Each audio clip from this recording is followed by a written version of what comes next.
राधे राधे दोस्तों। Home science classes में आपका स्वागत है।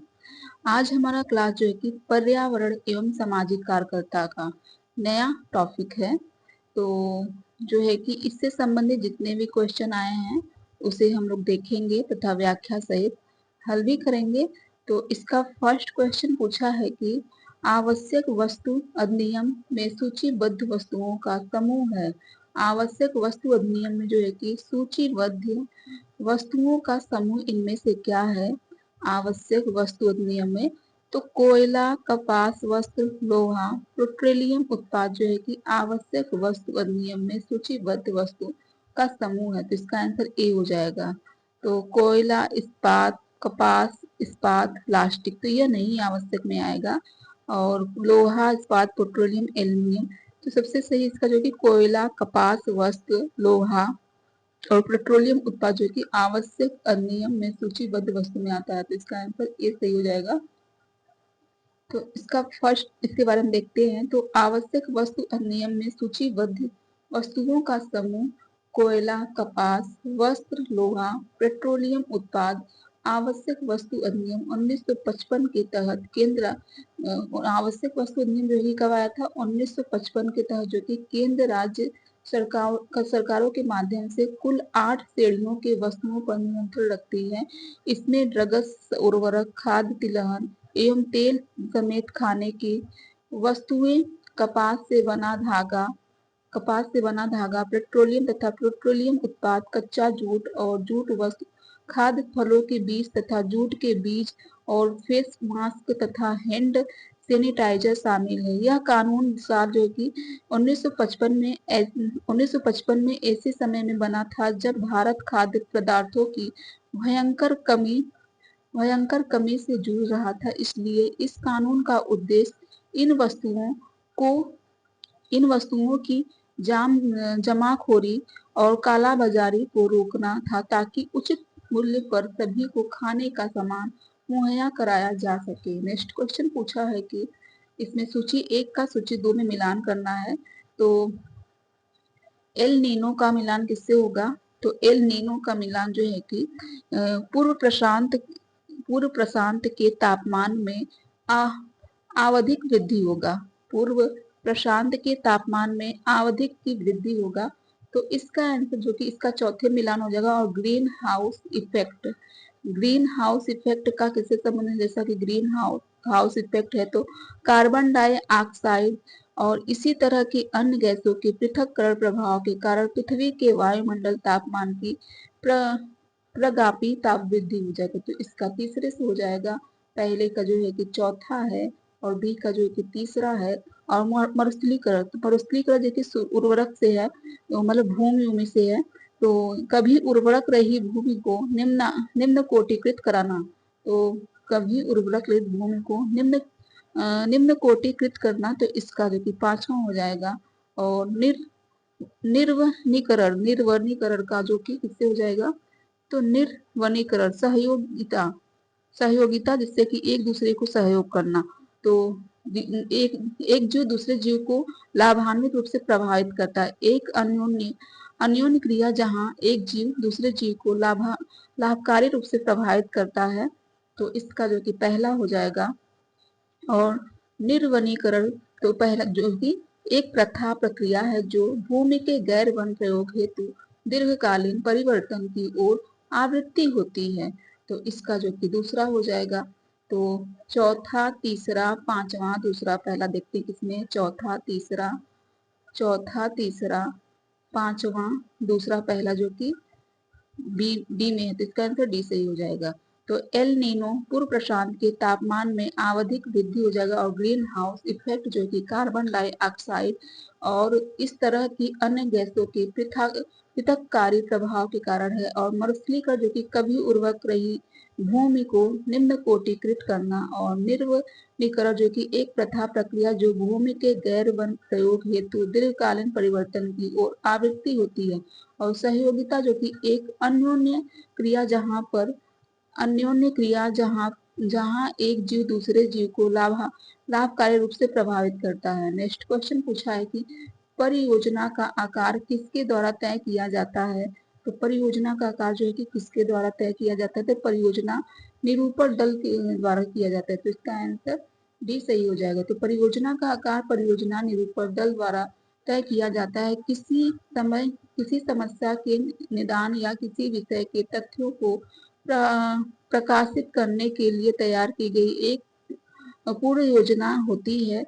हमें हमें आए दिन किसी न किसी समस्या का सामना करना पड़ता है और हम उससे बचने के तरीके सोचते रहते हैं, जैसे यातायात की समस्या, पीने के पानी की समस्या, बिजली की समस्या। हमारे आसपास बहुत सी ऐसी समस्याएं जो कि मौजूद हैं, जिन्हें देखकर सुनकर सोचने को विवश हो जाते हैं और समाधान का उपाय सोचने लगते हैं। जैसे गंगा में गंदगी की समस्या है, आत्महत्या की घटनाएं, लूट की घटनाएं, नशीले पदार्थ के सेवन से होने वाली बीमारियों की समस्या आदि।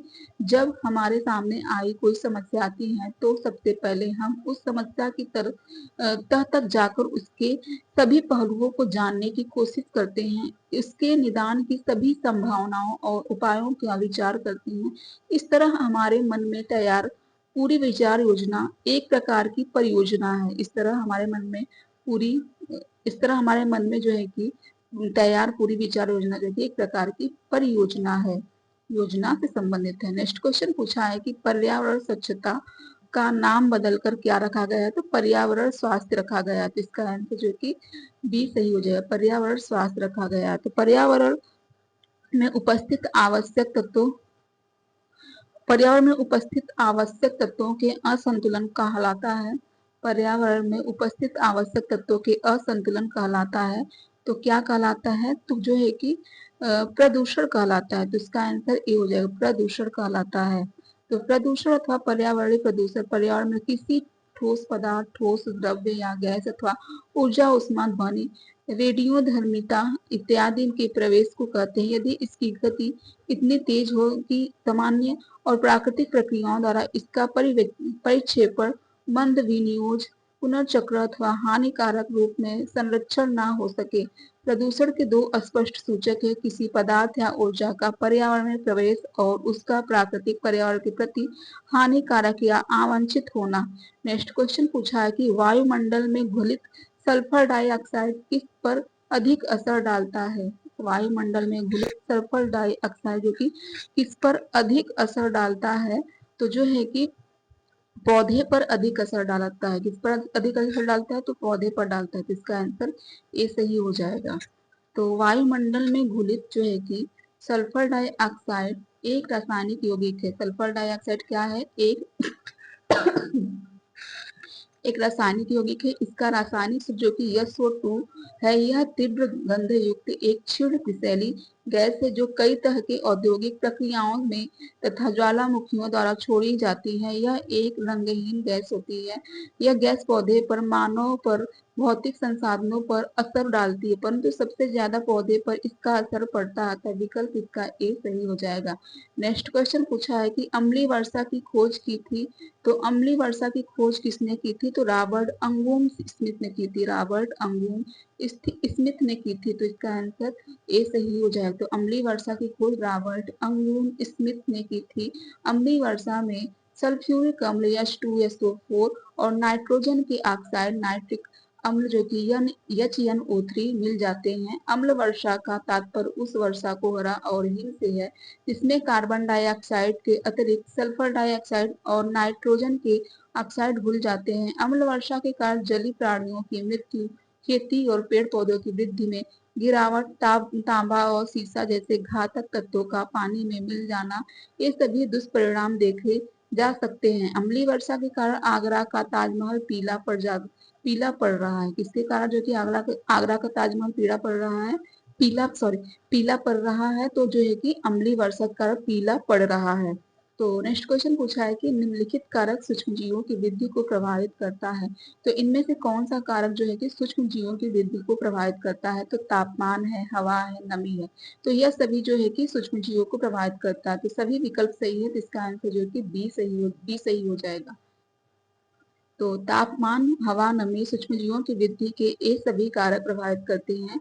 वे जीव जिन्हें मनुष्य नंगी आंखों से नहीं देख सकता तथा जिन्हें देखने के लिए सूक्ष्मदर्शी यंत्र की आवश्यकता पड़ती है, उन्हें जो कि सूक्ष्म जीव कहते हैं। सूक्ष्म जैविक में सूक्ष्म जीवों का अध्ययन किया जाता है। सूक्ष्म जीव सर्वव्यापी होते हैं। यह मृदा, जल, वायु, हमारे शरीर के अंदर तथा अन्य प्रकार के प्राणियों तथा पादपों में पाए जाते हैं। नेक्स्ट क्वेश्चन पूछा है कि व्यक्तिगत भिन्नता का ज्ञान शिक्षण का गुण निम्न में से किससे संबंधित है? व्यक्तिगत भिन्नता का ज्ञान शिक्षण का गुण निम्न में से किससे संबंधित है? तो व्यवसायिक गुण से संबंधित है। तो इसका आंसर बी सही हो जाएगा। व्यवसायिक गुण से संबंधित है। व्यक्तिगत भिन्नता का ज्ञान शिक्षण का गुण व्यवसायिक गुण से संबंधित है। व्यवसाय का एक ऐसा सदस्य होता है जिसे विशिष्ट शैक्षणिक प्रशिक्षण के आधार पर चुना जाता है, जो कि अपनी बुद्धि का उपयोग कर आय कमाते हैं, जैसे डॉक्टर, इंजीनियर, चार्टर्ड अकाउंटेंट, वकील आदि। ये व्यक्ति अपनी सेवा प्रदान कर आय कमाते हैं। नेक्स्ट क्वेश्चन पूछा है कि सूची 1 में दिए गए भवन निर्माण सामग्री को सूची 2 में दिए गए उनके विवरण से सुम्बित करना है। तो जो है कि सूची 1 में जो भवन निर्माण सामग्री दी गई है और सूची 2 में जो है कि विवरण दिया गया है। तो ईट ईट किससे बनता है? तो मिट्टी से। तो मिट्टी को मोड़कर सुखाकर भट्टियों में सेका हुआ, तो इसका संबंध जो है कि विवरण यही होगा। मिट्टी को मोड़कर सुखाकर और भट्टियों में सेका हुआ होता है। और लकड़ी लकड़ी जो कि कैसी होती है? तो टीके, देवदार, महोगनी, आक, ये सब लकड़ी है। तो इसका चौथा हो जाएगा। पहले का जो है कि तीसरा हो जाएगा, दूसरे का चौथा हो जाएगा। और नारियल जटा, तो नारियल जटा जैसे कि नाम से ही है, नारियल के बाहरी भाग की रेशेदार सामग्री होती है, तो इसका यह हो जाएगा। और पार्टिकल बोर्ड, तो पार्टिकल बोर्ड जो है कि आसंजक के प्रयोग द्वारा गर्म और नम वातावरण में दबाए हुए खराब लकड़ी के रेशे, तो इसका जो है कि दूसरा हो जाएगा। तो तीसरा, चौथा, पहला, दूसरा किसमें है? तो तीसरा, चौथा, पहला, दूसरा जो है कि बी में है। तो इसका आंसर जो कि बी सही हो जाएगा। तो ईंट मिट्टी को मोड़कर सुखाकर और भट्टियों में सेका हुआ, लकड़ी जो है कि टिक टिक, देवदार, महोगनी, आक होता है। नारियल जटा जो कि नारियल के बाहरी भाग की रेशेदार सामग्री है। और पार्टिकल बोर्ड जो कि आसंजक के प्रयोग द्वारा गर्म और नर्म वातावरण में दबाए हुए खराब लकड़ी के रेशे हैं। तो नेक्स्ट क्वेश्चन देखते हैं। पूछा है कि अस्वीकृति के कारण उत्पादों में बचना जैसे प्रादुषकारी कारक संबंधित है। अस्वीकृति के कारण उत्पादों से बचना जैसे प्रादुषकारी कारक संबंधित है। तो नकारात्मक खरीदी या सकारात्मक खरीदी, या जो है कि दबाव पूर्व खरीदी हो जाएगा। तो इसमें इसका आंसर क्या होगा? तो जो कि इसमें नकारात्मक खरीदी हो जाएगा। तो इसका आंसर बी सही हो जाएगा। तो अस्वीकृत के कारण उत्पादों से बचना जैसे कि प्रादुषकारी कारक जो कि संबंधित है नकारात्मक खरीदी से। नेक्स्ट क्वेश्चन पूछा है कि देश में पहले चरण में कितने वन स्टॉप सेंटर का अनुमोदन किया गया? देश में पहले चरण में जो है कि कितने वन स्टॉप सेंटर का अनुमोदन किया गया? तो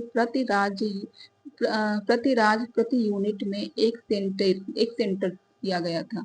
तो इसका आंसर सी सही हो जाएगा। प्रति राज्य प्रति यूनिट में एक सेंटर का प्रयोग किया गया था। तो देश में पहले चरण में प्रति राज्य यूनिट में एक सेंटर का अनुमोदन किया गया। इसके बाद 2016-2017 के दौरान दूसरे चरण में 125 अतिरिक्त सेंटरों को सम्मिलित किया गया था। नेक्स्ट क्वेश्चन पूछा है कि अध्ययन अक्षमता का कारण हो सकता है। अध्ययन अक्षमता का कारण क्या हो सकता है? तो जो है कि जैविक, अनुवांशिकी, पर्यावरणीय, यह सभी जो है कि अध्ययन क्षमता का कारण हो सकता है। तो इसका आंसर ए सही हो जाएगा। तो लर्निंग डिसेबिलिटी का कारण जैविक, अनुवांशिक, पर्यावरण हो सकता है। नेक्स्ट क्वेश्चन पूछा है कि पर्यावरण की किस परत में ओजोन के अणु मौजूद होते हैं? तो पर्यावरण के किस परत में जो है कि ओजोन के अणु मौजूद होते हैं? तो स्ट्रेटोस्फेयर में जो है कि पर्यावरण के में ओजोन अणु मौजूद होते हैं। परत में ओजोन अणु मौजूद होते हैं, स्ट्रेटोस्फेयर में होते हैं। तो इसका आंसर डी सही हो जाएगा। तो पर्यावरण में की स्ट्रेटोस्फेयर में ओजोन परत अणु मौजूद होते हैं। नेक्स्ट क्वेश्चन पूछा है कि अम्लीय वर्षा का संभावित पीएच कितना होता है? तो अम्लीय वर्षा का संभावित पीएच कितना होता है? तो जो है कि 5.8 होता है। 5.8 होता है। तो इसका पीएच सी हो जाएगा। तो अम्लीय वर्षा का संभावित पीएच 4.5 से जो कि 5.8 भी हो सकता है। समान स्वच्छ वर्षा का पीएच जो कि 5.0 से 5.5 के बीच होता है, जो थोड़ा अम्लीय होता है। हालांकि जब बारिश सल्फर डाइऑक्साइड या नाइट्रोजन ऑक्साइड के साथ मिलती है। नेक्स्ट क्वेश्चन पूछा है कि 1 टन कार्बन डाइऑक्साइड के उत्सर्जन के सापेक्ष किस किसी भी दी गई वस्तु में 1 टन गैस का उत्सर्जन कितनी ऊर्जा अवशोषित करेगी। इस माप के लिए दिया गया शब्द क्या होगा। तो 1 टन कार्बन डाइऑक्साइड के उत्सर्जन के सापेक्ष जो है कि किसी भी दी गई अवधि 1 टन गैस का उत्सर्जन कितनी ऊर्जा अवशोषित करेगी। इस माप के लिए दिया गया शब्द क्या है। तो ग्रीन हाउस, इस माप के लिए दिया गया शब्द ग्रीन हाउस इफेक्ट हो जाएगा। तो इसका आंसर सी सही हो जाएगा, ग्रीन हाउस इफेक्ट हो जाएगा। तो 1 टन कार्बन डाइऑक्साइड के उत्सर्जन के सापेक्ष दी गई अवधि 1 टन गैस उत्सर्जन कितनी ऊर्जा अवशोषित करती है। तो इस माप के लिए दिया गया सब जो कि ग्रीन हाउस इफेक्ट हो जाएगा। नेक्स्ट क्वेश्चन पूछा है कि क्लोरोफिल किसके संपर्क में फियोफाइटिन में बदल जाता है। क्लोरोफिल किसके संपर्क में फियोफाइटिन में बदल जाता है। तो किसके संपर्क में जो है कि फियोफाइटिन में बदल जाता है। तो इसका आंसर क्या होगा। तो इसका आंसर जो कि नींबू का रस या सोडा बाइकार्बन या दूध आंच। तो क्लोरोफिल जो है आंच में जो है कि फियोफाइटिन में बदल जाता है, तो इसके संपर्क में बदल जाता है। तो इसका आंसर डी सही हो जाएगा। तो क्लोरोफिल आंच के संपर्क में से फियोफाइटिन में बदल जाता है। क्लोरोफिल हरे रंग के पदार्थ क्लोरोफिल की हरे रंग के पदार्थ हैं जिसकी उत्पत्ति फलों, हरी पत्तेदार सब्जियों में सूर्य प्रकाश में कार्बन डाइऑक्साइड ग्रहण करने के कारण होती है। इसकी उपस्थिति मुख्यतः चौलाई, पुदीना, मेथी, सरसों साग, हरा धनिया, चना साग आदि में होती है। नेक्स्ट क्वेश्चन पूछा है कि नॉन पॉइंट सोर्स प्रदूषण का उदाहरण निम्न में से कौन सा नहीं है। तो कई इस्पात कारखानों में अपवाद नहीं है। तो इसका आंसर जो कि सी सही हो जाएगा। सॉरी, ग्रामीण घर है इसका। नॉन पॉइंट सोर्स प्रदूषण का उदाहरण निम्न से कौन सा नहीं है। तो स्ट्रेप्टोस्फेयर स्प्लिट्स और लिंकिंग ट्रैंक हो जाएगा, लिंकिंग ट्रैंक हो जाएगा। कई इस्पात कारखानों में अपवाद, ये सभी जो कि प्रदूषणकारी हैं और नहीं में जो कि ग्रामीण घर नहीं है। तो इसका आंसर जो कि डी सही हो जाएगा। तो नॉन स्पाइट सोर्स प्रदूषण का उदाहरण ट्रांसपोरेशन स्प्लिट्स हो जाएगा और लीकिंग पेन कई इस्पात कारखानों से अफवाह, जबकि ग्रामीण घर नॉन पॉइंट सोर्स प्रदूषण का उदाहरण नहीं है। नेक्स्ट क्वेश्चन पूछा है कि एरोसोल में पाए जाने वाले उस रासायनिक घटक को बताइए जो ओजोन परत की कमी से सहायता करता है। एरोसोल में पाए जाने वाले उस रासायनिक घटक को बताएं जो ओजोन परत की कमी में सहायता करता है। तो कौन सा जो कि ओजोन परत की कमी में सहायता करता है। तो क्लोरोफ्लोराइड होगा। तो इसका आंसर क्लोरोफ्लोरो कार्बन हो जाएगा। तो इसका आंसर जो है कि बी सही हो जाएगा। तो एरोसोल में पाए जाने वाले उस रासायनिक घटक जो ओजोन परत की कमी से सहायता करता है तो क्लोरोफ्लोरोकार्बन है। नेक्स्ट क्वेश्चन पूछा है घर के आमुख को प्रभावित करने वाले प्रमुख कारक हैं। घर के आमुख को प्रभावित करने वाले प्रमुख कारक क्या हैं। तो सूर्य का भ्रमण चक्र, हवा की दिशा तथा वर्षा की गति, भूखंड की स्थिति, उपयुक्त सभी। तो उपयुक्त सभी है, तो इसका आंसर जो कि डी सही हो जाएगा। तो घर के आमुख को प्रभावित करने वाले कारक निम्न हैं। तो सूर्य का भ्रमण चक्र हो जाएगा, हवा की दिशा तथा वर्षा की गति, भूखंड की स्थिति हो। तो नेक्स्ट क्वेश्चन देखते हैं। तो पूछा है कि वायुमंडल में सर्वाधिक प्रतिशत मात्रा किस गैस की होती है। वायुमंडल में सर्वाधिक प्रतिशत मात्रा किस गैस की होती है। तो जो कि ऑक्सीजन, नाइट्रोजन गैस की होती है। तो इसका आंसर सी हो जाएगा, नाइट्रोजन गैस की अधिक होती है। तो वायुमंडल में सर्वाधिक प्रतिशत मात्रा नाइट्रोजन गैस की होती है। वायुमंडल में इन गैसों के अतिरिक्त अल्प मात्रा में धूल, वनस्पति तथा पराग के कणों के साथ विभिन्न प्रकार के जीवाणु भी पाए जाते हैं। वस्तुतः इस मिश्रण में उपयुक्त वर्णित गैसों की मात्रा का अनुपात विभिन्न विभिन्न स्थानों पर थोड़ा बहुत बदलता रहता है। नेक्स्ट क्वेश्चन पूछा है कि ध्वनि प्रदूषण नापने की इकाई है, तो ध्वनि प्रदूषण नापने की इकाई में से क्या है, तो डेसिबल है।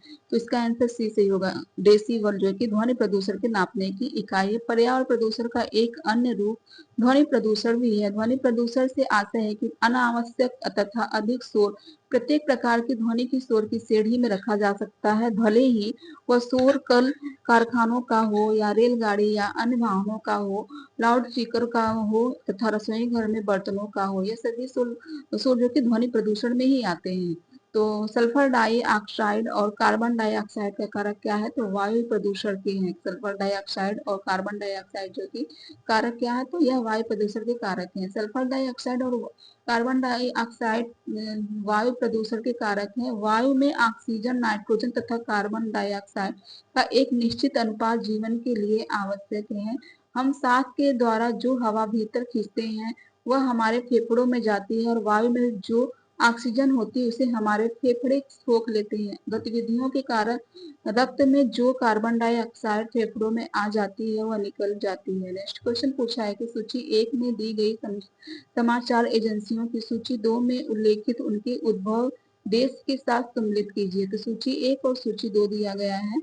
तो सूची 1 में क्या दिया गया है, तो सूची 1 में जो कि समाचार एजेंसियां दी गई हैं और सूची 2 में जो कि उनके उद्भव देश के साथ देश है, उद्भव देश है। तो र्यूटर्स किसके उद्भव र्यूटर्स के उद्भव देश कौन से हैं, तो इसमें इसका आंसर क्या होगा, र्यूटर्स के।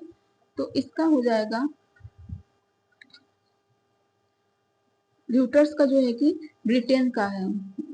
रूटर्स समाचार पत्र जो कि एजेंसियां जो है कि ब्रिटेन देश का है। और एपी जो है कि एपी जो कि संयुक्त राज्य अमेरिका का समाचार एजेंसियां हैं। और यूएनआई जो है कि भारत का है। यूएनआई समाचार एजेंसिया कहाँ का है, तो यह भारत का है। तो इसका चौथा हो जाएगा। और ए एएफपी एएफपी जो कि फ्रांस का समाचार एजेंसियां है। तो इसका तीसरा हो जाए। तो पहले का जो है कि क्या है, पहले का पांचवा है। पहले का क्या है, रूटर्स जो कि ब्रिटेन का है। तो ब्रिटेन यहाँ पर सॉरी ब्राजील लगा दी।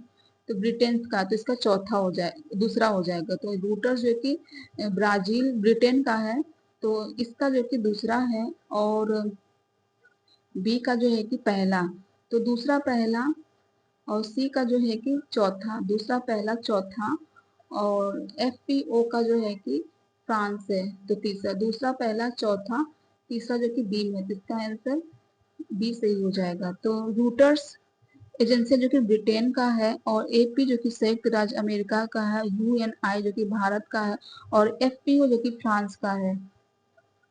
नेक्स्ट क्वेश्चन देखते हैं। सूची 1 में उपभोक्ता कार्यक्रमों कानूनों की सूची 2 में दिए गए उनके प्रतिष्ठापीन होने के वर्ष के साथ सम्मिलित किए। सूची 1 और सूची 2 है। कार्यक्रम संरक्षक है, वर्ष सूची 2 में वर्ष है। तो पर्यावरण संरक्षण अधिनियम कब आया था, तो पर्यावरण संरक्षण अधिनियम कब आया था, तो यह जो है कि 1986 में आया था। कब आया था, 1986 में आया था।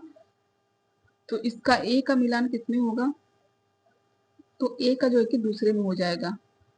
तो इसमें ए में भी है, दो सी में भी है और डी में भी है।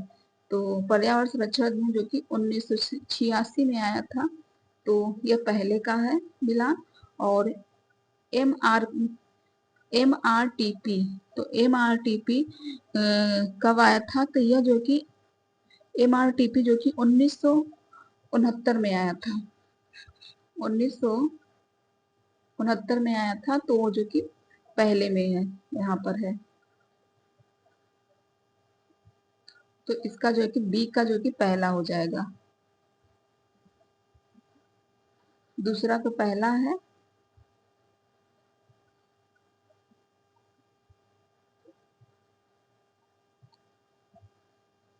मतलब पहला है, दूसरा पहला। और एफ आर सी टी, तो इसका जो है कि इसका पहला है, और एफ आर सी टी का जो है कि दूसरा हो जाएगा।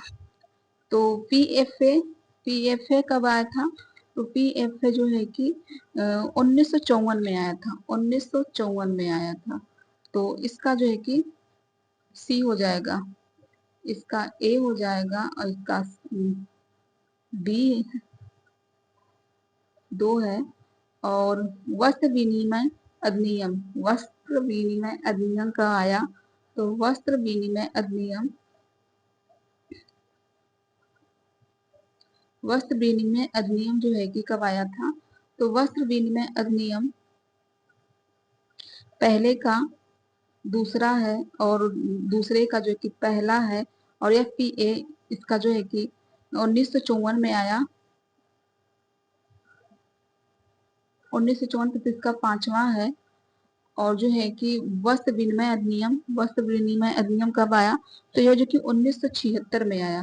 कब आया? 1976 में आया। तो इसका जो कि चौथा हो जाएगा, और यह दूसरा है, यह पहला है, और यह पांचवा है, और इसका चौथा हो जाएगा ISI प्रमाणीकरण चिन्ह अधिनियम कब आया? तो ISI प्रमाणीकरण चिन्ह अधिनियम जो है कि 1952 में आया। कब आया? 1952 में आया। तो इसका जो है कि तीसरा हो जाएगा। और फिर जो है कि वायु प्रदूषण अधिनियम, तो वायु प्रदूषण अधिनियम कब आया? तो वायु प्रदूषण अधिनियम जो है कि 1981 में आया। तो इसका जो है कि छठवां, सातवां हो जाएगा, 1986 में आया। तो दूसरा, पहला, पांचवा, चौथा, तीसरा, छठवां किसमें है? दूसरा, पहला, पांचवा, चौथा, छठवां, तीसरा, छठवां किसमें? तो C में है। तो इसका जो है कि C आंसर सही हो जाएगा। तो कार्यक्रम संरक्षण वर्ष, पर्यावरण संरक्षण अधिनियम 1986 में आया। MRTP जो कि 1969 में आया। और PFA जो कि 1954, वस्त्र विनिमय अधिनियम जो कि 1976, और ISI प्रमाणीकरण चिन्ह अधिनियम जो कि 1952 में, और वायु प्रदूषण अधिनियम 1981 में आया। नेक्स्ट क्वेश्चन पूछा है कि सूची 1 को सूची 2 में के साथ सम्मिलित कीजिए। तो सूची 1 का मिलान जो कि सूची 2 के साथ मिलान करना है। तो मेधा पाटकर किससे संबंधित है? तो मेधा पाटकर जो है कि, मेधा पाटकर किससे संबंधित है? तो यह जो है कि बाढ़ एवं नर्मदा बचाओ, मतलब बाढ़ से संबंधित है। और सुंदर लाल बहुगुणा, सुंदर लाल जो कि बहुगुणा किससे संबंधित है? तो यह जो है कि सुंदर लाल बहुगुणा जो है कि चिपको आंदोलन से संबंधित है। चिपको आंदोलन से महात्मा गांधी, महात्मा गांधी जो कि स्वतंत्रता से संबंधित हैं। और विनोबा भावे, विनोबा भावे जो कि भूदान से संबंधित है। तो पहले का जो है कि दूसरा हो जाएगा, और सुंदर लाल बहुगुणा का जो है कि चिपको आंदोलन पांचवा। तो पहला, पांचवा C में भी है, D में भी है। फिर जो है कि महात्मा गांधी स्वतंत्रता आंदोलन, तो यह तीसरा है। चौथा है, पहले का जो है कि मेधा पाटकर नर्मदा बचाओ, तो पहले का पहला हो जाएगा सुंदरलाल बहुगुणा। तो इसका जो है कि चिपको आंदोलन से है, तो इसका पांचवा हो जाएगा। और महात्मा गांधी स्वतंत्रता आंदोलन, तो इसका चौथा है। इसमें इसका आंसर ही नहीं बताया गया है, चौथा पता नहीं कहाँ पर है। इसमें C है पर भ्रष्टाचार दिया है इसमें। तो मेधा पाटकर नर्मदा बचाओ, सुंदरलाल बहुगुणा चिपको आंदोलन से है, और महात्मा गांधी स्वतंत्रता, विनोबा भावे भूदान से है। तो सूची 1 में दिए गए सामाजिक कार्यकर्ताओं के नाम का सूची 2 में दिए गए उनके संबंधित कार्य क्षेत्र के साथ मिलान कीजिए, और नीचे दिए गए कोड में सही उत्तर देना। तो सूची 1 में जो कि सामाजिक कार्यकर्ता है, और सूची 2 में जो कि उससे संबंधित कार्य क्षेत्र है, तो इसका मिलान करना है। तो सामाजिक कार्यकर्ता और कार्य क्षेत्र से मिलान करना है। तो मेधा पाटकर जो है कि किस कार्य क्षेत्र से संबंधित है? तो मेधा पाटकर जो है कि बाढ़ और पुनर्वास से संबंधित है। तो इसका तीसरा हो जाएगा। वर्जिन कुरियन जो है कि दुग्ध उत्पाद, दुग्ध सहकारिता से है, दुग्ध सहकारिता से संबंधित। तो इसका जो कि दूसरा, पै का तीसरा, और बी का पहला। और राजेंद्र सिंह जो है कि किससे संबंधित है? राजेंद्र सिंह जो है कि जलाशयों का संरक्षण संबंधित है, जलाशयों के संरक्षण से संबंधित है। तो इसका जो है कि C का जो है कि छठवां हो जाएगा ईला भट्ट। ईला भट्ट जो है कि किससे संबंधित है, तो महिला शक्तिकरण से संबंधित है। महिला शक्तिकरण से अरोड़ा राय। अरोड़ा राय जो है कि काम का अधिकार है, तो इसका जो कि चौथा हो जाएगा। तो तीसरा पहला छठवां दूसरा चौथा किसमें है, तीसरा पहला छठवां दूसरा चौथा जो कि सी में है, तो इसका आंसर सी सही हो जाएगा। तो मेधा पाटकर जो कि बाढ़ और पुनर्वास से संबंधित, वर्गिन कुरियन जो कि दुग्ध सहकारिता से, राजेंद्र प्रसाद जो कि जलाशयों का संरक्षण, इला भट्ट जो कि महिला शक्तिकरण, अरोड़ा राय जो कि शिक्षा का अधिकार से संबंधित। अरोड़ा राय किससे, शिक्षा के अधिकार से संबंधित है। तो नेक्स्ट क्वेश्चन पूछा है कि आंतरिक स्थापित संरचना निर्माण में निम्नलिखित का विश्लेषण शामिल है। तो किसका विश्लेषण शामिल है, तो अधिवासियों की संख्या और कार्यकलाप के लिए अपेक्षित न्यूनतम जगह होगा, और जो है कि अलग अलग स्थानों का परस्पर संबंध हो जाएगा। तो अधिवासियों की संख्या कार्यकलाप के लिए अपेक्षित न्यूनतम जगह हो जाएगा, और अलग अलग स्थानों का परस्पर संबंध हो जाएगा। तो पहला ए बी सी, तो इसका आंसर जो कि डी सही हो जाएगा, ए बी सी। तो आंतरिक स्थापित संरचना निर्माण में निम्नलिखित विश्लेषण शामिल है। अधिवासियों की संख्या, कार्यकलाप के लिए अपेक्षित न्यूनतम जगह, अलग अलग स्थानों का परस्पर संबंध हो जाएगा। नेक्स्ट क्वेश्चन पूछा है कि निम्नलिखित में से क्या पर्यावरण हितैषी भवन निर्माण सामग्री है। निम्नलिखित में से क्या पर्यावरण हितैषी भवन निर्माण सामग्री है। तो इनमें से कौन सा जो है कि पर्यावरण हितैषी भवन निर्माण सामग्री है, तो जो है कि सर्व शिक्षा अभियान, स्वस्थ भारत, सर्व शिक्षा सॉरी निम्नलिखित में से क्या जो है कि पर्यावरण हितैषी सामग्री है। तो पहले तो जो नहीं है उसे हम लोग देखते हैं। तो प्लास्टिक बोर्ड जो कि पर्यावरण हितैषी नहीं है, तो बी किसमें नहीं है, तो बी जो है कि बी में है। तो बी में जिसमें नहीं है बी समझे वो सही है, तो बी में भी है और इसमें भी है, सी में भी। तो यह दोनों पहले ही गलत हो गया। और फिर देखते हैं सीमेंट, बांस के बोर्ड, सीमेंट भी नहीं उपयोगी है। तो सीमेंट किसमें है, सीमेंट जो कि बी में है, इसमें भी बी में भी है, तो जो कि आंसर सी सही हो जाएगा, ए सी ई। वाणिज्यिक बोर्ड उपयोगी है, पर्यावरण हितैषी, और जो कि वो जो लैंगिक सामग्री भी है, और बांस के बोर्ड भी है, तो इसका आंसर ए सही हो जाएगा। तो नेक्स्ट क्वेश्चन पूछा है कि भारत में विकास के लिए आईसीटी का उपयोग सीमित क्या है। भारत में विकास के लिए आईसीटी का उपयोग सीमित क्या है, तो जो कि कमजोर टेलीकॉम और अवसंरचना हो जाएगा, और जो कि जनता की निरक्षरता हो जाएगा। तो भारत में विकास के लिए आईसीटी का उपयोग सीमित क्या है, तो कमजोर टेलीकॉम, अवसंरचना, जनता की निरक्षरता हो जाएगा। और विशाल भौगोलिक क्षेत्र, देश की विशाल जनसंख्या नहीं है, ए और बी सही है, तो इसका आंसर जो कि ए सही हो जाएगा।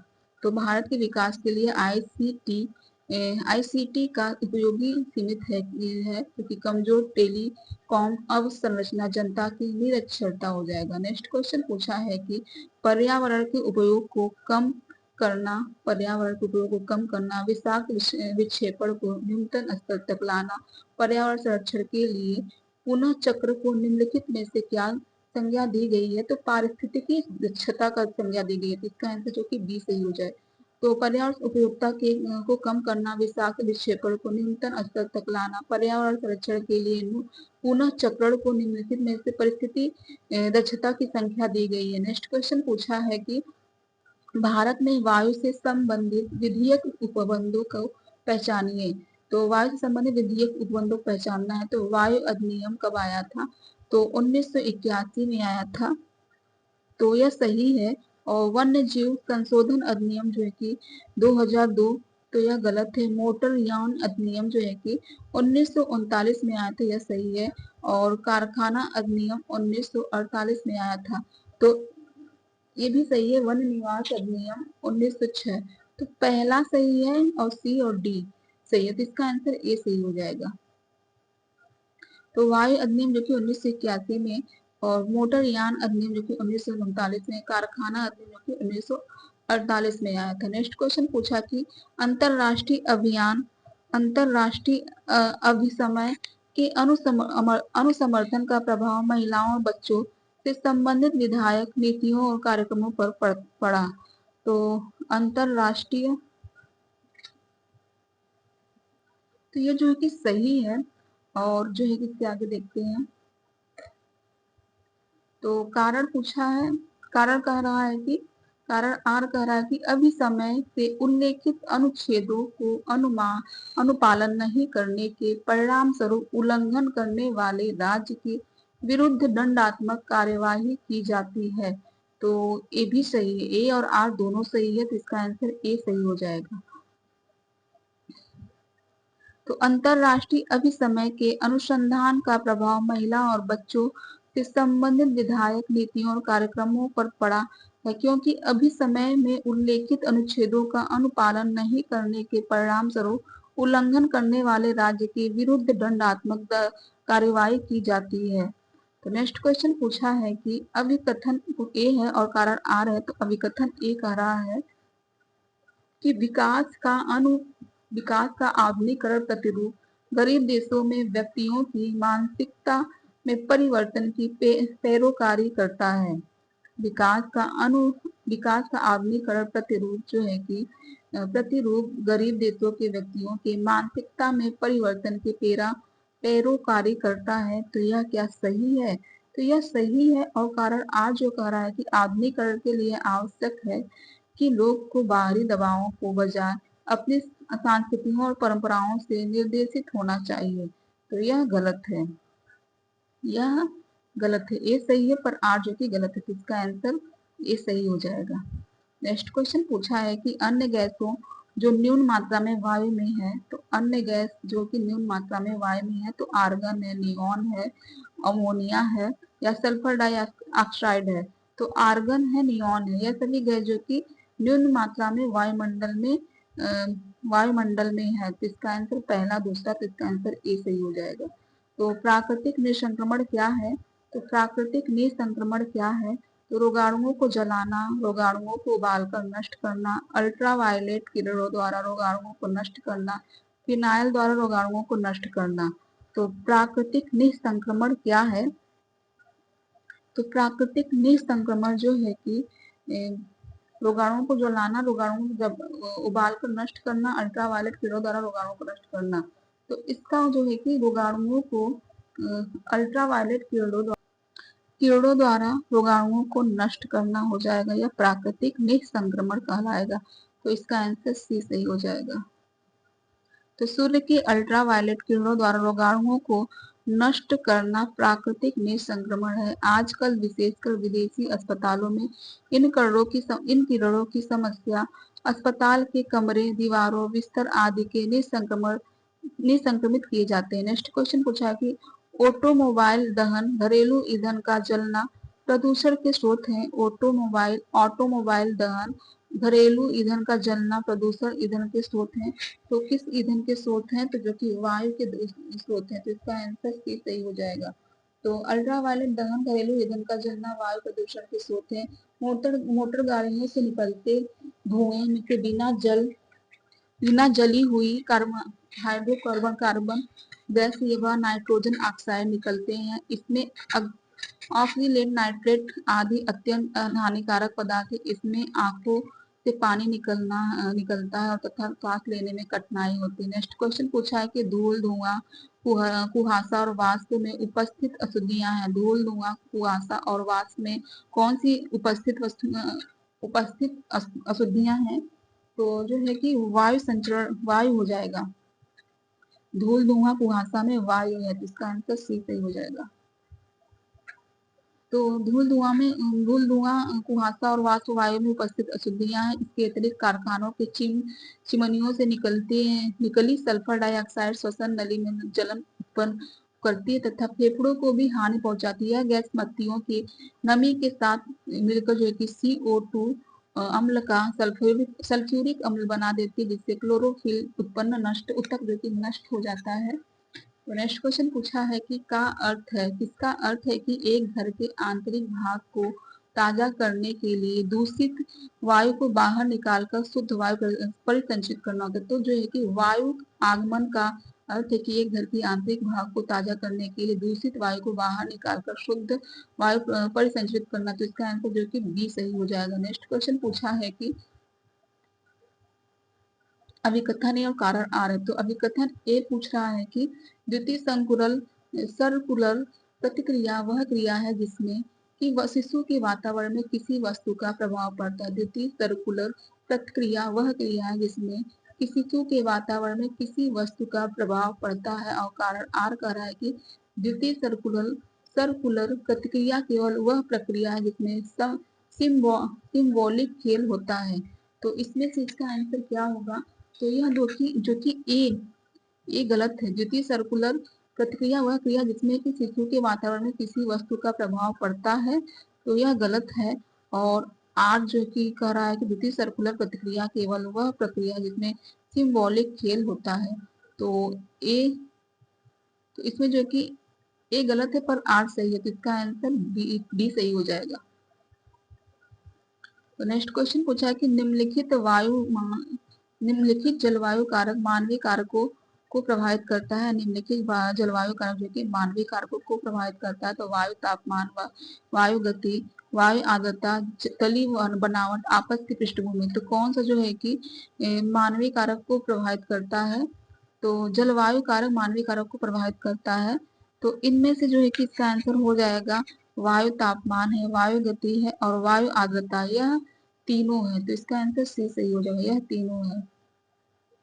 तो वायु तापमान, तो एयर टेम्परेचर और एयर मूवमेंट, वायु आर्द्रता एयर ह्यूमिडिटी हो जाएगा,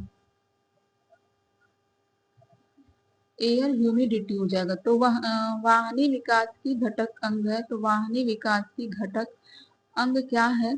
तो वाहनी विकास की घटक अंग इसमें से क्या होगा? पर्यावरणीय वहनीयता हो जाएगा और आर्थिक वहनीयता हो जाएगा और जो कि सामाजिक राजनीतिक वहनीयता हो जाएगा और सांस्कृतिक वहनीयता हो जाएगा।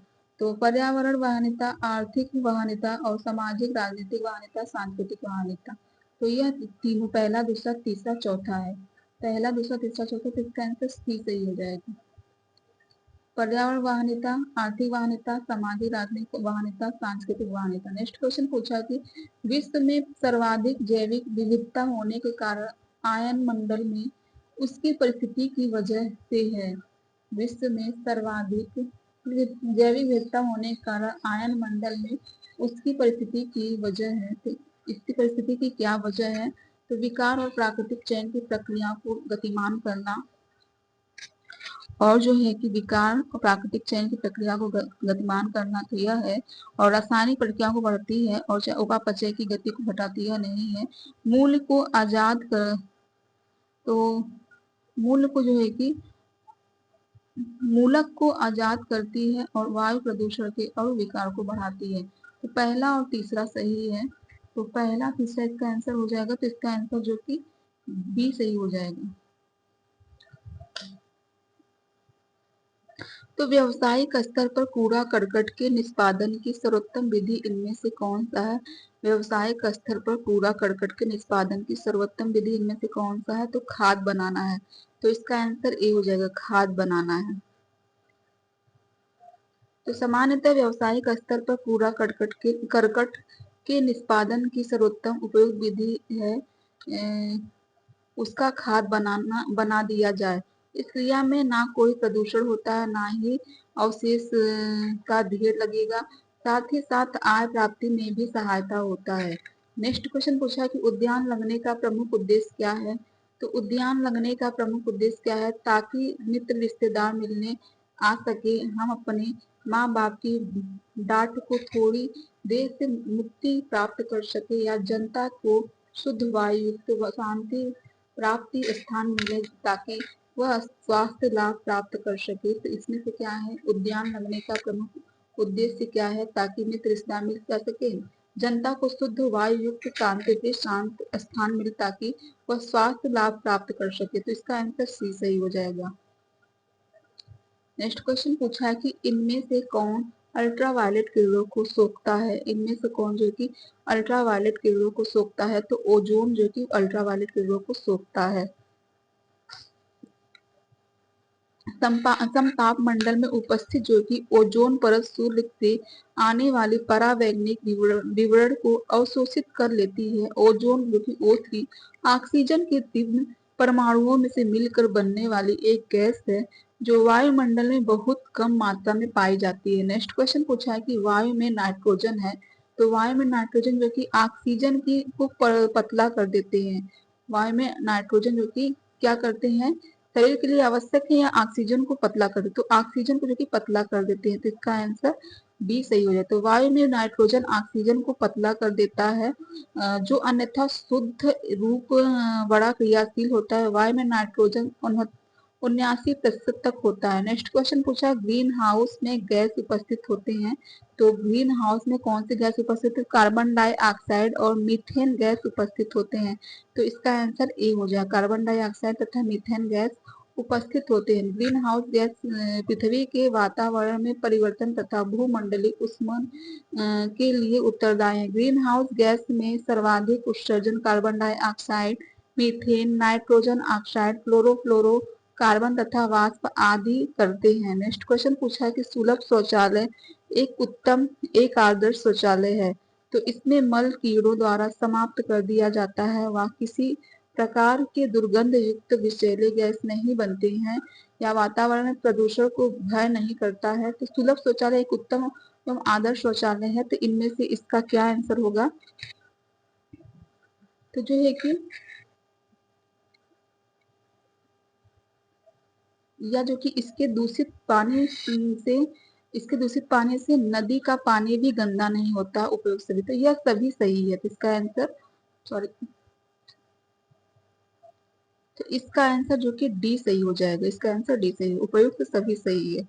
तो सुलभ शौचालय निर्माण की एक सस्ती तकनीकी है जिसमें दो गड्ढे के माध्यम से शौचालय का निर्माण किया जाता है। सुलभ शौचालय एक आदर्श शौचालय का उदाहरण है क्योंकि यह सस्ता, टिकाऊ होने के साथ साथ इनमें एकत्रित मल कीड़ों द्वारा समाप्त कर दिया जाता है। वातावरण के प्रदूषण होने का भय नहीं रहता तथा इसका पानी कहीं अन्यत्र ना बहने से नदी का पानी भी गंदा नहीं होता है। नेक्स्ट क्वेश्चन पूछा है कि उद्यानों के अतिरिक्त और किस प्रकार के खाली स्थान का निर्माण विभिन्न संस्थाएं करती है। उद्यानों के अतिरिक्त जो है कि किस प्रकार के खाली स्थान का निर्माण विभिन्न संस्थाएं करती है, तो घास के मैदान, खेलने के मैदान, पार्क, इनमें से सभी, तो इनमें से सभी जो कि करती हैं, तो इसका आंसर डी सही हो जाएगा। खाली स्थान जमीन का उपयोग सार्वजनिक या निजी संस्थाओं द्वारा उद्यान बनवाने के लिए किया जाता है। इसके अतिरिक्त वह इन स्थानों का प्रयोग घास के मैदान बनवाने, खेल के मैदान बनवाने, पार्क बनवाने, सार्वजनिक धर्मशाला, मंदिर व गुरुद्वारा इत्यादि को बनवाने के लिए किया जाता है। नेक्स्ट क्वेश्चन पूछा है कि सीपीसीबी दर्शाता है, तो सीपीसीबी दर्शाता है तो क्या दर्शाता है, तो सेंट्रल पॉल्यूशन कंट्रोल बोर्ड दर्शाता है। सीपीसीबी जो है कि सेंट्रल पॉल्यूशन कंट्रोल बोर्ड दर्शाता है, तो इसका आंसर सी सही हो जाएगा। तो सीपीसीबी जो है कि सेंट्रल पॉल्यूशन कंट्रोल बोर्ड एक संसाधित संगठन है जिसकी स्थापना सितंबर 1974 में हुई थी। कब हुई थी, सीपीसीबी की स्थापना कब हुई थी, सेंट्रल पॉल्यूशन कंट्रोल बोर्ड की स्थापना कब हुई थी, तो 1974 में किया गया था। यह पर्यावरण संरक्षण अधिनियम 1986 के प्रावधानों के अंतर्गत पर्यावरण एवं मंत्रालय को तकनीकी सेवाएं उपलब्ध करता है। नेक्स्ट क्वेश्चन पूछा है कि पर्यावरण संरक्षण एक्ट किस वर्ष पारित हुआ था, तो पर्यावरण संरक्षण एक्ट जो कि 1986 में पारित हुआ था, तो इसका आंसर सी सही हो जाएगा। तो पर्यावरण संरक्षण अधिनियम कब मनाया जाता है, तो 5 जून को मनाया जाता है पर्यावरण संरक्षण अधिनियम। तो नेक्स्ट क्वेश्चन पूछा, किसने प्रमाणित किया कि हवा एक मिश्रण है, तो लेवाइजर ने प्रमाणित किया कि हवा एक मिश्रण है, तो इसका आंसर सी सही हो जाएगा।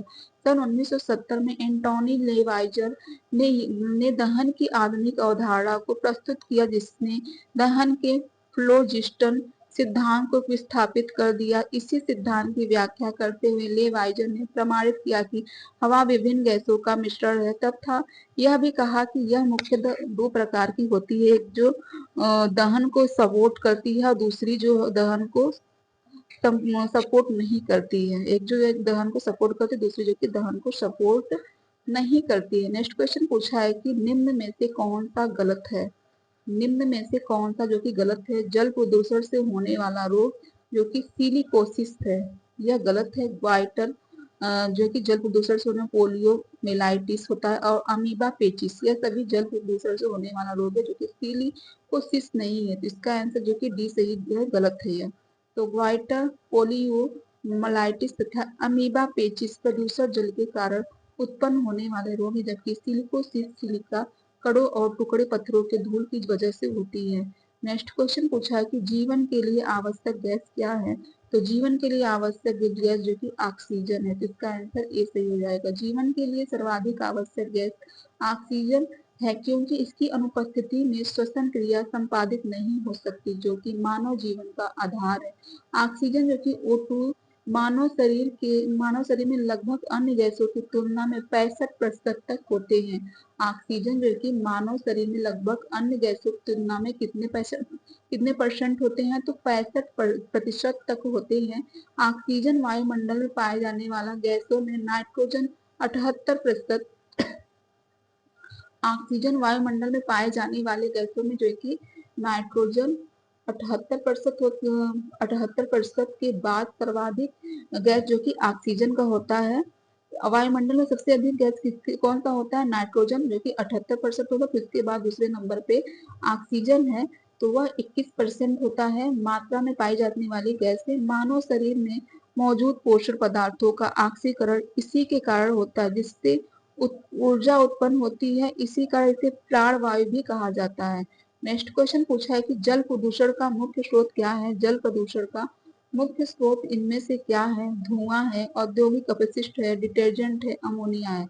तो जल प्रदूषण का मुख्य स्रोत इनमें से क्या है, तो जो है कि तो औद्योगिक अपशिष्ट है। औद्योगिक अपशिष्ट इसका आंसर जो कि बी सही हो जाएगा।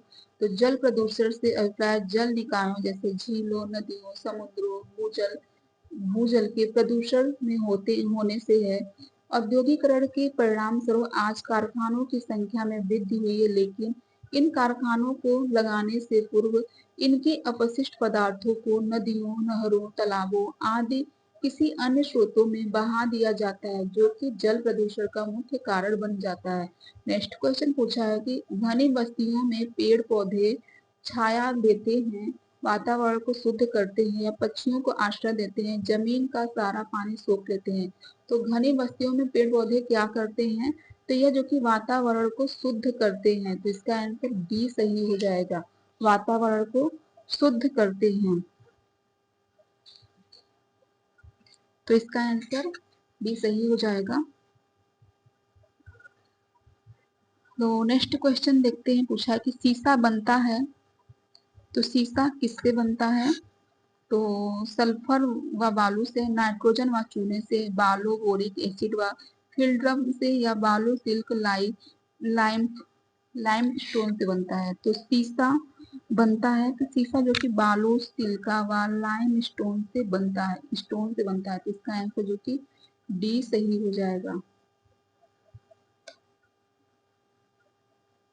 शीशा या कांच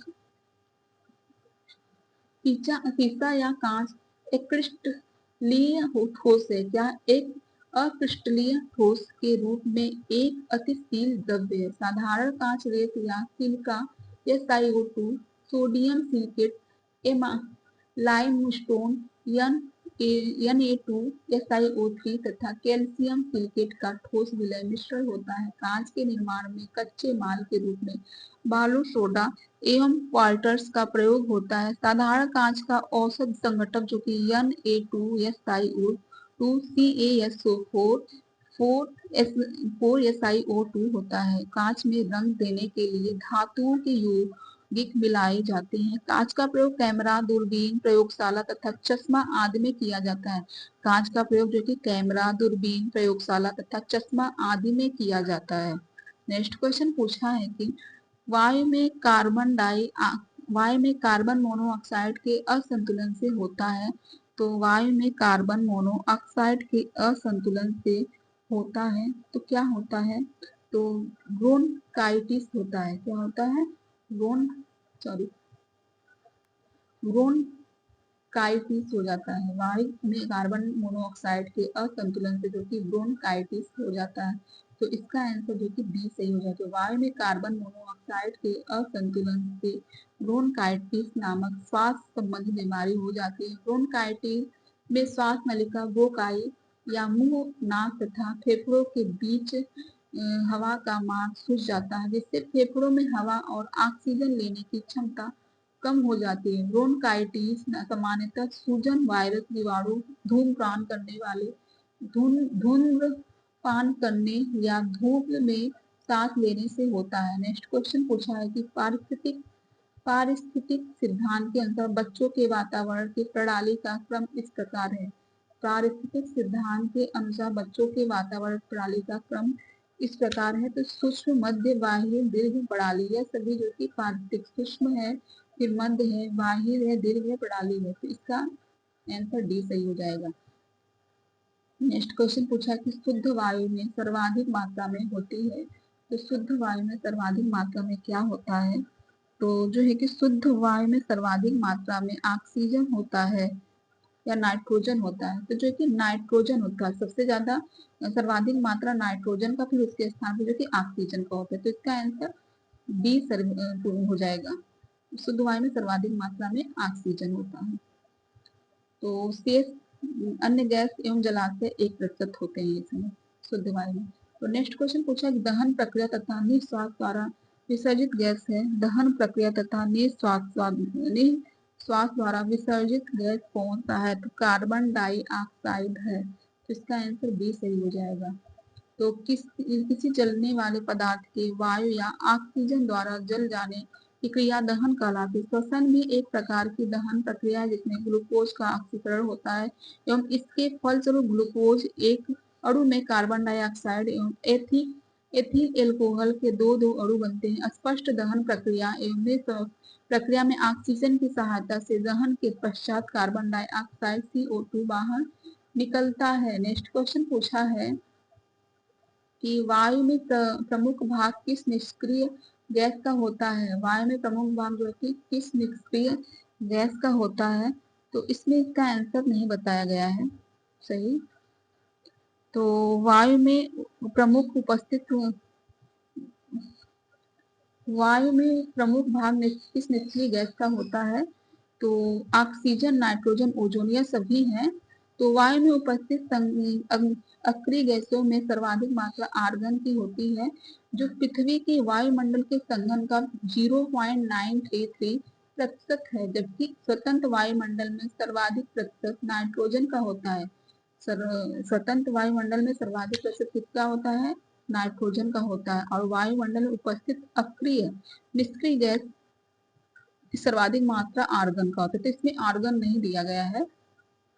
और वायुमंडल में जो कि सर्वाधिक स्वतंत्र वायुमंडल में जो कि सर्वाधिक मात्रा नाइट्रोजन का होता है, और जो वायुमंडलीय संघटन का लगभग 78% होता है। वायुमंडल अनेक गैसों का यांत्रिक सम्मिश्रण है, जिनमें पाए जाने वाले प्रमुख गैसों का प्रतिशत जो कि निम्न प्रकार का है। जो कि नाइट्रोजन की मात्रा कितनी है, जिसकी रासायनिक सूत्र N2, वो तो 78.03% है। ऑक्सीजन की मात्रा जो है कि इसका रासायनिक सूत्र O2 है, तो 20.99 मतलब 21% हो जाएगा। और आर्गन AR तो 0.9324% है। कार्बन डाइऑक्साइड जो है कि CO2 0.03% है। और हाइड्रोजन जिसका रासायनिक सूत्र OH2 है, तो 0.01% है, तो प्रतिशत है। और अन्य अक्रिय गैस जो है कि 0.0024% है। तो नेक्स्ट क्वेश्चन देखते हैं। मृदा को प्रदूषित करने में सर्वाधिक योगदान होता है। मृदा को प्रदूषित करने में किसका सर्वाधिक योगदान होता है? तो प्रदूषित जल का होता है। तो इसका आंसर ए सही हो जाएगा, प्रदूषित जल का होता है। तो पर्यावरण के किसी भी घटक में होने वाले अवांछनीय परिवर्तन जिसके कारण जीव जगत पर हानिकारक प्रभाव पड़ता है, प्रदूषण कहलाता है। पर्यावरणीय घटकों के आधार पर पर्यावरणीय प्रदूषण को ध्वनि, वायु, जल तथा मृदा प्रदूषण आदि में बांटा जाता है। मृदा प्रदूषण प्रदूषण का वह प्रकार है जिसमें मृदा में जहरीले रसायनों, प्रदूषण जल तथा कीटनाशकों आदि की मात्रा अधिक हो जाती है। मृदा के प्रदूषण होने से भूमि बंजर हो जाती है तथा मृदा की गुणवत्ता में ध्वंस होता है, जिससे उसकी उत्पाद क्षमता में गिरावट आती है। नेक्स्ट क्वेश्चन पूछा है कि कौन से प्रदूषण से व्यक्ति को घुटन, सिर दर्द, अतिसार, भारीपन, भूख न लगना आदि लक्षण दिखने को मिलते हैं? तो कौन से प्रदूषण प्रदूषण है जो कि व्यक्ति को घुटन, सिर दर्द, अतिसार, भारीपन, भूख न लगना आदि लक्षण देखने को मिलते हैं? तो इसमें से कौन सा हो जाएगा? तो जल प्रदूषण होगा, या ध्वनि प्रदूषण होगा, या वायु प्रदूषण, या इनमें से सभी है? तो जो है कि वायु प्रदूषण जो है कि घुटन, सिर दर्द, अतिसार, भारीपन, भूख न लगना, यह सभी लक्षण है। तो इसका आंसर सी सही हो जाएगा। तो वायु प्रदूषण एक ऐसी स्थिति है जिसमें वायुमंडल में ऐसे अपशिष्ट एकत्र हो जाते हैं जो मनुष्य एवं अन्य जीवों तथा उनके पर्यावरण के लिए हानिकारक प्रभाव उत्पन्न करते हैं। वायु प्रदूषण से व्यक्ति को घुटन, सिर दर्द, अतिसार, भारीपन, भूख न लगना आदि समस्या उत्पन्न होती है। नेक्स्ट क्वेश्चन पूछा है कि वायु कैसे दूषित होती है? वायु कैसे दूषित होती है? तो जीवों की श्वसन क्रिया द्वारा, या विभिन्न पदार्थों के जलने से, वाहनों के धुएं से, उपयुक्त सभी से। तो वायु कैसे दूषित होती है? तो वायु जो है कि उपयुक्त सभी से दूषित है, जीवों की श्वसन क्रिया द्वारा, विभिन्न पदार्थों के जलने से, वाहनों के धुएं से। तो इसका आंसर जो कि डी सही हो जाएगा। तो नेक्स्ट क्वेश्चन देखते हैं। पूछा है कि प्रकृति में ऑक्सीजन का संतुलन बनाए रखते हैं। तो प्रकृति में ऑक्सीजन का संतुलन कौन बनाता है? तो पेड़ पौधे बनाते हैं। तो इसका आंसर सी सही हो जाएगा। तो ऑक्सीजन जीवन के लिए आवश्यक तत्व है, इसलिए इसे प्राणवायु भी कहा जाता है। पृथ्वी पर ऑक्सीजन का प्रमुख स्रोत जो कि पेड़ पौधे होते हैं। पेड़ पौधे यह अपने श्वसन के लिए हमारे द्वारा छोड़े गए कार्बन डाइऑक्साइड CO2 का प्रयोग करते हैं तथा ऑक्सीजन निर्मुक्त करते हैं। पृथ्वी पर मौजूद पेड़ पौधे कार्बन डाइऑक्साइड के निरंतर ऑक्सीजन में बदलते रहते हैं। नेक्स्ट क्वेश्चन पूछा है कि गोबर का सर्वोत्तम उपयोग है। तो गोबर का सर्वोत्तम उपयोग क्या है? तो जो कि बायोगैस एवं अवशेष के रूप में खाद प्राप्त करना, यह सभी गोबर का सर्वोत्तम उपयोग है। ईंधन के रूप में घरों के लिपना, खाद बनाना, ये नहीं। तो सबसे ज्यादा इसका आंसर करेक्ट डी हो जाएगा। तो इसका आंसर डी सही हो जाएगा। तो गोबर का सर्वोत्तम उपयोग जो कि बायोगैस एवं उससे निर्मित अवशेष खाद के रूप में प्राप्ति बनाना जाता है। बायोगैस ऊर्जा का एक ऐसा स्रोत है जिससे बारंबार इस्तेमाल किया जा सकता है। बायोगैस जो कि ऊर्जा का एक ऐसा स्रोत है जिससे बारंबार उपयोग किया जा सकता है। इसका उपयोग घरेलू तथा कृषि कार्यों के लिए किया जा सकता है। साथ ही इससे प्राप्त खाद पोषक तत्वों को भरपूर होती है, जो कि फसलों की उत्पाद क्षमता बढ़ा देती है। ध्यातव्य है कि बायोगैस मुख्यतः मेथेन नामक हाइड्रोकार्बन से निर्मित होता है। नेक्स्ट क्वेश्चन पूछा है कि प्लास्टिक किस प्रकार का अपशिष्ट है? प्लास्टिक जो है कि किस प्रकार का अपशिष्ट है? तो जैव या निम्नीकरण है। तो या वायु प्रदूषण या जल प्रदूषण, तो जैव या निम्नीकरण है। तो प्लास्टिक किस प्रकार का अपशिष्ट है? तो जैव व निम्नीकरण है। तो इसका आंसर बी सही हो जाएगा, जैव या निम्नीकरण। प्रदूषणों को दो प्रमुख घटकों में जैव व अजैव निम्नीकारक में बांटा जाता है। जैव निम्नीकारक ऐसे प्रदूषणों को कहा जाता है जो सूक्ष्म जीवों द्वारा सफलता से उपापचयी या विखंडित हो जाते हैं। इस प्रकार के प्रदूषण सामान्यतः पौधों अथवा जीवों द्वारा उत्पन्न किए जाते हैं तथा इनका अपघटन अन्य सूक्ष्म जीवों या जीवों द्वारा कर दिया जाता है। जबकि अजैव निम्नीकरण प्रदूषण वायुमंडल प्रक्रियाओं द्वारा अथवा शुद्ध जीवों द्वारा टूटते नहीं है तथा सैकड़ों वर्षों तक पर्यावरण में वैसे ही बने रहते हैं। प्लास्टिक, रबड़ आदि जैव निम्नीकरण के प्रमुख उदाहरण है। नेक्स्ट क्वेश्चन पूछा है कि पर्यावरण के अजैविक घटक हैं। तो पर्यावरण के अजैविक घटक इनमें से क्या है? तो पर्यावरण के जो कि अजैविक घटक आसपास की वायु है, जल है, स्थल है, इनमें से सभी है। तो पर्यावरण के अजैविक घटक जो है कि इनमें से सभी आसपास की वायु, जल और स्थल, यह सभी इनमें से सभी हो जाएगा। तो पर्यावरण उन सभी भौतिक, रासायनिक एवं जैविक कारकों को समष्टिगत इकाई है जो किसी जीवधारी अथवा परितंत्रिक आबादी को प्रभावित करते हैं। पर्यावरण मुख्यतः दो प्रकार के होते हैं, तो कौन कौन से होते हैं? तो पर्यावरण मुख्यतः दो प्रकार के होते हैं, एक जो कि घटकों यथा जैविक तथा एक जो है कि अजैविक होता है। एक जैविक होता है, एक अजैविक होता है। अजैविक घटक से मिलकर बना होता है। जल, स्थल, वायु, पेड़ पौधे सभी जो कि जैविक घटक है। जल, स्थल, वायु, पेड़ पौधे क्या हैं? जैविक घटक के अंतर्गत आते हैं तथा रासायनिक अपशिष्ट, कीटनाशक, आवास आदि जो है कि अजैविक घटक के अंतर्गत आते हैं। रासायनिक अपशिष्ट, कीटनाशक, आवास आदि जो है कि अजैविक घटक के अंतर्गत आते हैं। तो नेक्स्ट क्वेश्चन पूछा कि वातावरण में कौन सी गैस उपयुक्त अवस्था स्वपोषी के विकास का कारण है? वातावरण में कौन सी गैस उपयुक्त अवस्था में स्वपोषित के विकास का कारण है? तो ऑक्सीजन है। इसका आंसर सी हो जाएगा, ऑक्सीजन है। तो वातावरण में मुक्त अवस्था में पाई जाने वाले गैस ऑक्सीजन है, जो पृथ्वी पर सभी प्राणियों के जीवन का आधार है। हमारे वायुमंडल में नाइट्रोजन 78% के बाद सर्वाधिक मात्रा में 21% में पाई जाने वाली यह गैस प्रमुख रूप से पौधे के निःश्वसन से हमें प्राप्त होती है। यह मानव शरीर में रक्त के परिवहन में महत्वपूर्ण भूमिका निभाती है। नेक्स्ट क्वेश्चन पूछा है कि ओजोन के स्तर किसके हानिकारक प्रभाव से हमारी रक्षा करते हैं? तो ओजोन के स्तर किसके हानिकारक प्रभाव से हमारी रक्षा करते हैं? तो पराबैंगनी किरणों के प्रभाव से रक्षा करते हैं। तो इसका आंसर ए सही हो जाएगा, पराबैंगनी किरणों के आधार से हमारा रक्षा करते, तो इसका आंसर ये हो जाएगा। तो ओजोन एक त्रिपरमाणु गैस है जो ऑक्सीजन के 3 अणुओं के मिलने से बनती है। ओजोन कौन सी गैस है? त्रिपरमाणु 3O2 गैस है जो ऑक्सीजन के 3 अणुओं से मिलने से बनती है। ओजोन परत वायुमंडल के समताप मंडल से पृथ्वी से 60 किलोमीटर की ऊंचाई पर स्थित है। ओजोन परत सूर्य से आने वाले पराबैंगनी किरणों को अवशोषित कर पृथ्वी पर आने से रोकती है। पराबैंगनी किरणों से बचाव के कारण इसे अति महत्वपूर्ण गैस माना जाता है। पराबैंगनी किरणों के बचाव के कारण इसे कौन सा गैस माना जाता है? अति महत्वपूर्ण गैस माना जाता है। नेक्स्ट क्वेश्चन पूछा कि पृथ्वी पर जीवों की उत्पत्ति कितने वर्ष पूर्व हुई थी? तो पृथ्वी पर जीवों की उत्पत्ति कितने वर्ष पूर्व हुई थी? जो है कि 4 वर्ष पूर्व हुई थी, 4 अरब वर्ष पूर्व हुई थी। तो इसका आंसर सी सही हो जाएगा, 4 अरब वर्ष पूर्व हुई थी। पृथ्वी पर जीवों की उत्पत्ति आज से लगभग 4 अरब वर्ष पूर्व हुई थी। उस काल में निर्मित चट्टानों से प्राप्त सूक्ष्म जीवों के अध्ययन से पता चला कि 4 अरब वर्ष पूर्व पृथ्वी पर प्रकाश संश्लेषित जीव उपस्थित होता है। यह काल जीवन के लिए सर्वाधिक कठिन काल माना जाता है। नेक्स्ट क्वेश्चन पूछा है कि प्राकृतिक पर्यावरण प्रत्यक्ष रूप से प्रभावित करता है। प्राकृतिक पर्यावरण प्रत्यक्ष रूप से किसे प्रभावित करता है? तो जो है कि जनसंख्या के घनत्व को, खान पान को, यातायात के साधनों को, उपयुक्त सभी को। तो उपयुक्त सभी को प्रभावित करता है, तो इसका आंसर डी सही हो जाएगा।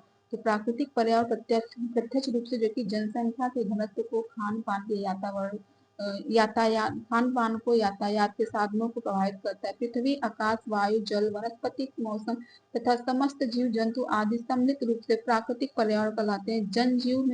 जनजीवन पर सर्वाधिक प्रभाव प्राकृतिक पर्यावरण का ही पड़ता है। नेक्स्ट क्वेश्चन पूछा है कि पर्यावरण का अप्रत्यक्ष प्रभाव पड़ता है। तो पर्यावरण का अप्रत्यक्ष प्रभाव किस पर पड़ता है? तो जन सामान्य के धार्मिक जीवन पर, जन सामान्य की कलाओं पर, जन सामान्य के साहित्य पर, उपयुक्त सभी पर। तो पर्यावरण का अप्रत्यक्ष प्रभाव जो है कि इन सभी पर पड़ता है। तो इसका आंसर अप्रत्यक्ष प्रभाव तो इन सभी पर पड़ता है, तो इसका आंसर उपयुक्त सभी हो जाएगा। तो नेक्स्ट क्वेश्चन पूछना है कि देख लेते हैं, पर्यावरण का अप्रत्यक्ष प्रभाव जन सामान्य के धार्मिक जीवन पर, जन सामान्य की कलाओं तथा जन सामान्य के साहित्य पर पड़ता है। मनुष्य को जो कुछ भी चारों ओर से घेरे हुए हैं वह उसका पर्यावरण। संपूर्ण पर्यावरण को 3 प्रकार में बांटा गया है: प्राकृतिक पर्यावरण, सामाजिक पर्यावरण, सांस्कृतिक पर्यावरण। पर्यावरण प्रदूषण होने का मुख्य कारक क्या है? तो पर्यावरण प्रदूषण होने का मुख्य कारण क्या है?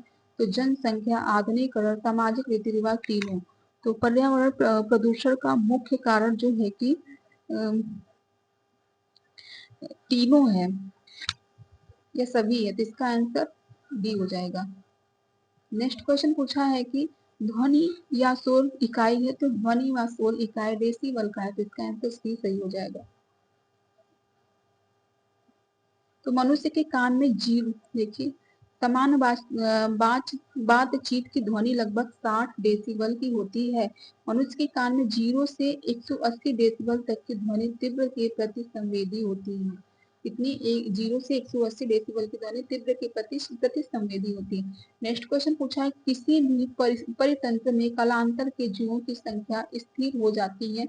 जीवों की संख्या स्थिर होने के कारण जो कि अपघटन, उत्पादन, उपभोक्ता ये सभी हो जाते हैं। तो इसका आंसर डी सही हो जाएगा। किसी भी परितंत्र में कालांतर में जीवों की संख्या स्थिर हो जाती है। जीवों की संख्या स्थिर होने के कारण अपघटन, उत्पादन, उपभोक्ता। पारिस्थितिक तंत्र शब्द सर्वप्रथम ए जी टेंसन के द्वारा दिया गया। पारिस्थितिक तंत्र दो प्रकार के होते हैं, एक प्राकृतिक पारिस्थितिक तंत्र, दूसरा जो कि कृत्रिम पारिस्थितिक तंत्र होता है।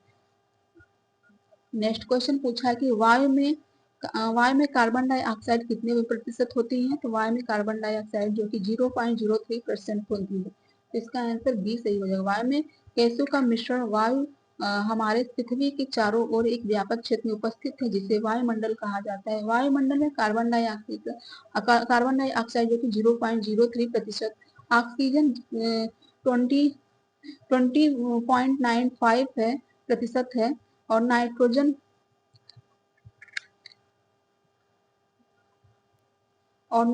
जो है कि 78.08%, आर्गन, कार्बन और मोनोऑक्साइड, हाइड्रोजन व अन्य 0.09% तथा वायुमंडल 0.4% होती है। नेक्स्ट क्वेश्चन पूछा है कि पर्यावरण प्रदूषण की समस्या एक है। पर्यावरण प्रदूषण की समस्या एक क्या है? विकासशील देशों की समस्या है। विकासशील देशों की समस्या, भारत की समस्या, संपूर्ण विश्व की समस्या। तो पर्यावरण प्रदूषण की समस्या एक कितने से क्या है? तो संपूर्ण विश्व की समस्या पर्यावरण प्रदूषण की समस्या। तो इसका आंसर डी सही हो जाएगा। तो नेक्स्ट क्वेश्चन पूछता है कि स्मॉग अर्थात वायु प्रदूषण से उत्पन्न धूप कोहरा के लिए अत्यधिक महत्वपूर्ण क्या है? स्मॉग अर्थात वायु प्रदूषण से उत्पन्न धूप कोहरा के लिए अत्यधिक वायु प्रदूषण क्या है? तो नाइट्रोजन के ऑक्साइड हो जाएगा। नाइट्रोजन के ऑक्साइड हो जाएगा। इसका आंसर ए सही हो जाएगा। तो स्मॉग अर्थात वायु प्रदूषण से उत्पन्न धूप कोहरा के लिए नाइट्रोजन के ऑक्साइड अत्यधिक महत्वपूर्ण है। स्वचालित निर्वातक से निकलने वाले अर्ध दहन हाइड्रोकार्बन जो नाइट्रोजन ऑक्साइड की उपस्थिति में सूर्य के प्रकाश के साथ प्रक्रिया करके प्रकाश संश्लेषित स्मॉग पीएएन का निर्माण करते हैं, जो मनुष्य तथा पौधे के लिए हानिकारक सिद्ध होते हैं, क्योंकि इसकी उपस्थिति के प्रकाश संश्लेषण की क्रिया अवरुद्ध हो जाते हैं। नेक्स्ट क्वेश्चन पूछा है कि सबसे ज्यादा ध्वनियों का शोर निम्न में से किससे है? सबसे ज्यादा ध्वनियों का शोर निम्न में से किससे है? तो फौजी राइफल में है। सबसे ज्यादा ध्वनियों का शोर फौजी राइफल में है। तो नेक्स्ट क्वेश्चन देखते हैं। पूछा है कि देख लेते हैं इसको भी। सबसे ज्यादा ध्वनियों का शोर फौजी राइफल में होता है। शोर एक अवांछनीय ध्वनि है, इसको भी पर्यावरण प्रदूषण माना जाता है। शोर का तापमान डेसिबल डीबी में करते हैं। तोप बंदूक तोप है तो बंदूक का डेसिबल जो कि 1 से 60 हो जाएगा, और रॉक संगीत डिस्को का डेसिबल जो कि 140, लाउड स्पीकर हार्ट का 130 डेसिबल तथा 100 डेसिबल के ऊपर की ध्वनि परेशानी उत्पन्न करती है। कितनी ऊपर की ध्वनि परेशानी उत्पन्न? 100 डेसिबल से ऊपर की ध्वनि परेशानी उत्पन्न करती है। नाइट्रोजन गैस का प्रमुख कार्य क्या है? नाइट्रोजन गैस का प्रमुख कार्य इनमें से क्या है? तो ऑक्सीजन की ज्वलनशीलता को कम करना। ऑक्सीजन की ज्वलनशीलता को कम करना नाइट्रोजन गैस का प्रमुख कार्य है। तो इसका आंसर ए सही हो जाएगा। वायु में नाइट्रोजन एक निष्क्रिय गैस है, जिसका प्रमुख कार्य ऑक्सीजन की ज्वलनशीलता को कम करना है। यह वायु से हल्की होती है। नाइट्रोजन जल में बहुत ही कम विलय है। यह ना स्वयं जलती है और ना जलने में कोई सहायता करती है। नाइट्रोजन गैस आयतन वायु 78.8% तथा भार 75.52% होता है।